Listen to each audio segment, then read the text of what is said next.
major implications of privatization on education include expansion, global connection, eradication of inequality, and the study of change. There exists a dynamic continuity, the term coined by Redcliffe Brown. Just like how a human body renews itself, the dynamic continuity existing in the privatization of education helps to improve the quality of higher education. The personal autonomy, the group autonomy present in the privatization of education, referring to the book Ideologies, the New Social Movements by Scott, clearly states the power of institution to take decisions and control the digital divide.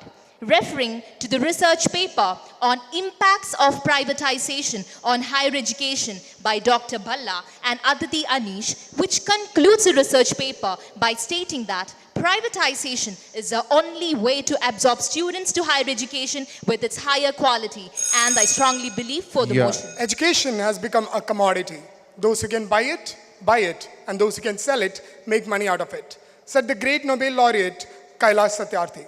I'll begin by that, commoditization of education. Privatization essentially leads to profiteering, and profiteering necessitates cost cutting. In such a paradigm, quality is the first thing that takes a backseat. Quality of professors, quality of students, and the quality of resources provided to the institutions. Let's get to the quality of professors. 3 things. 1, appointments through PSC or because of such high repute. 2, a UGC prescribed pay scale, and 3, credibility and legitimacy of the research and projects that come out of government institutions. These things attract better professors and research scholars as faculty to the government institutions, and hence ensures better impartation of knowledge. Secondly, with respect to quality of students, which is also very essential for better education.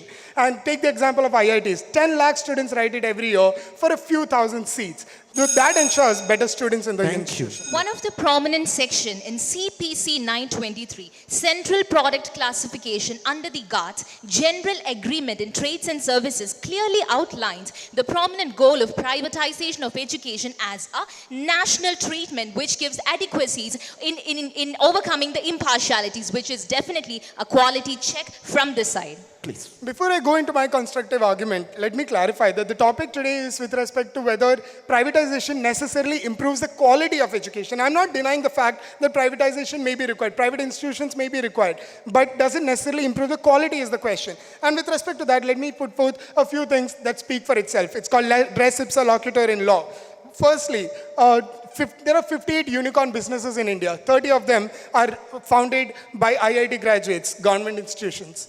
What do you have to say about that? There is nothing wrong with the government institutions, but here, since, as you said, it's a quality, I'm starting from November 1978. For the very first time, a convention on people science movement was conducted in India at Trivandrum under the sponsorship of Kerala Sahitya Shastra Parishad.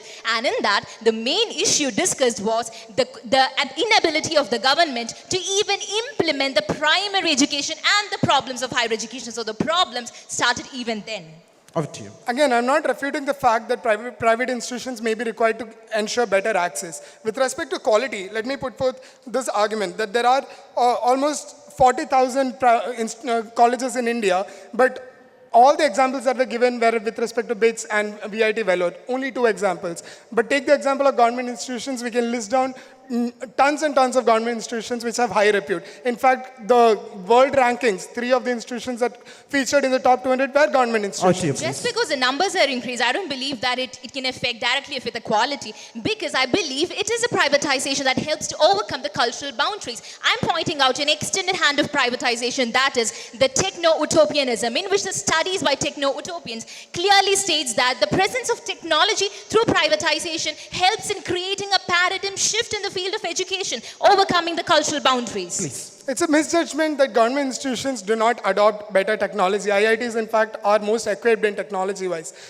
And even further, let me just put forth one thing.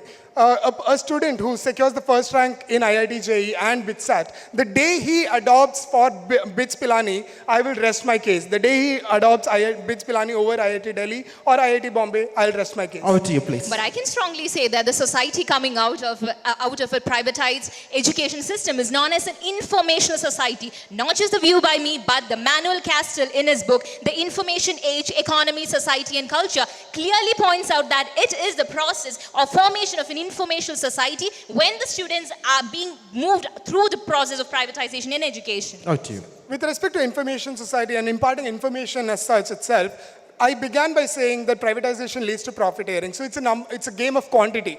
In a single class in a private institution, there will be more than 200 seats, 200 students taught by one single professor. So the attention given to each student, the information that is imparted to each student is minuscule. Over to you, I please. don't believe it is commodification, but I believe it is imparting a proper structure, because as the viewpoint of a mass social theorist, connoisseur properly says that imparting or lack of proper structure can lead to the alienation of people and indeed affect their abilities on mental and social concerns. Please. I do not completely fathom what structure you're exactly pointing out, because even with respect to appointment of professors, we know how much of fraud happens with respect to appointment of professors, how much of corruption is involved in appointment of professors in private institutions. The very fact that there exist multiple fraud Thank you institutions so is a much. testament to that. Your time up.